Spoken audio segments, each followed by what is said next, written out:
Et si la solution à nos problèmes énergétiques se trouvait juste là, sous nos pieds? Aujourd'hui, on va se pencher sur l'histoire assez surprenante de l'hydrogène naturel, une source d'énergie qui pourrait vraiment, mais vraiment, changer la donne.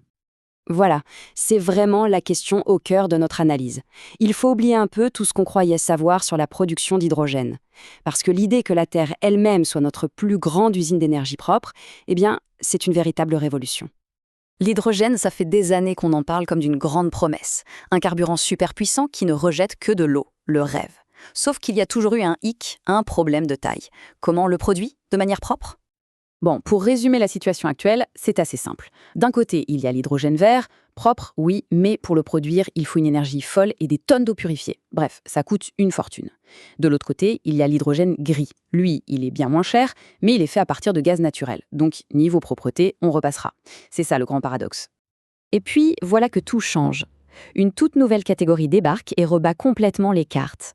On l'appelle l'hydrogène blanc, ou l'hydrogène naturel.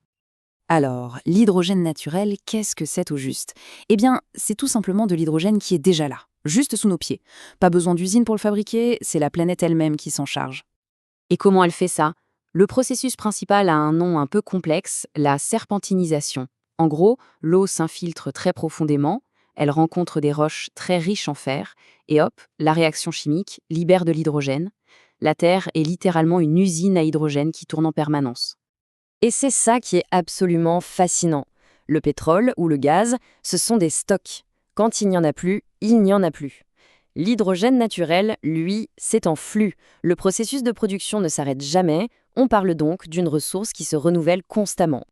Du coup, ce qui n'était qu'une simple curiosité pour les géologues il y a quelques années est en train de se transformer en une véritable ruée vers l'or des temps modernes, mais à l'échelle de la planète entière. En fait, tout a vraiment basculé avec quelques découvertes clés. Il y a eu ce fameux puits au Mali, découvert par hasard, qui alimente un village entier en électricité depuis 2012. Et puis, bien sûr, plus récemment, en France, la découverte d'un gisement en Lorraine qui pourrait être gigantesque. Depuis, c'est clair, la course est lancée. Et attention, ce n'est pas un phénomène isolé. La course est vraiment mondiale. Aux États-Unis, des startups comme Coloma lèvent plus de 240 millions de dollars. En Australie, les licences d'exploration se multiplient. C'est un mouvement global qui est en train de se dessiner. D'accord, mais pourquoi un tel engouement? Pourquoi tout le monde s'emballe? Eh bien, c'est parce que les avantages de cet hydrogène blanc sont tout simplement énormes. Il suffit de regarder les chiffres pour comprendre. L'empreinte carbone de l'hydrogène blanc est minuscule. C'est à peu près 10 fois moins que l'hydrogène vert, qui est déjà notre référence en matière de propreté. Et si on compare à l'hydrogène gris, c'est quasiment 50 fois moins. Ce n'est même plus la même catégorie. L'autre avantage majeur, c'est l'emprise au sol. Pour extraire de l'hydrogène naturel, il faut quoi? Un puits. Une toute petite surface. L'usine, en fait, elle est sous terre. Maintenant, pour produire la même quantité d'hydrogène vert, il faudrait imaginer des kilomètres carrés de panneaux solaires ou d'éoliennes. La différence d'impact est colossale. Donc si on résume, on a le trio gagnant. Des émissions de carbone quasi nulles, une utilisation des terres ridicule et une consommation d'eau très faible puisque l'eau n'est pas la matière première industrielle comme pour l'électrolyse.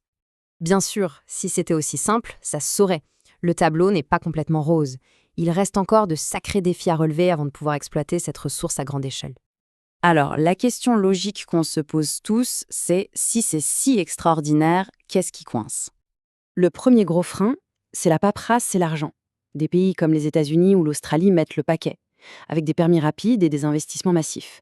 Pendant ce temps, la France, qui est pourtant pionnière, se retrouve un peu freinée par des procédures qui durent en moyenne 18 mois. Le risque, c'est de perdre cette avance précieuse. Et puis, il y a la technique. Il faut développer de toutes nouvelles technologies pour trouver et forer ce gaz qui est beaucoup plus petit et léger que le gaz naturel. Le stockage, ça reste un vrai casse-tête. Et il faut aussi gérer les risques de fuite. Même si l'hydrogène n'est pas un gaz à effet de serre direct, il peut avoir un impact indirect sur le climat. On en arrive donc à la question fondamentale. Est-ce que cet hydrogène naturel va rester une simple curiosité de géologue ou est-ce qu'on est face à une future révolution énergétique? Ce qui est sûr, c'est que les enjeux économiques sont énormes. Rien que pour le transport, le marché du stockage d'hydrogène pourrait peser plus de 4 milliards de dollars d'ici une dizaine d'années. Ça montre bien que les investisseurs, eux, prennent la filière très au sérieux. Au final, cette citation du géochimiste Vyacheslav Zgonik résume parfaitement la situation. Le potentiel est immense, c'est clair, mais la liste des inconnus est encore très longue. On est vraiment au tout premier balbutiement d'une nouvelle aventure.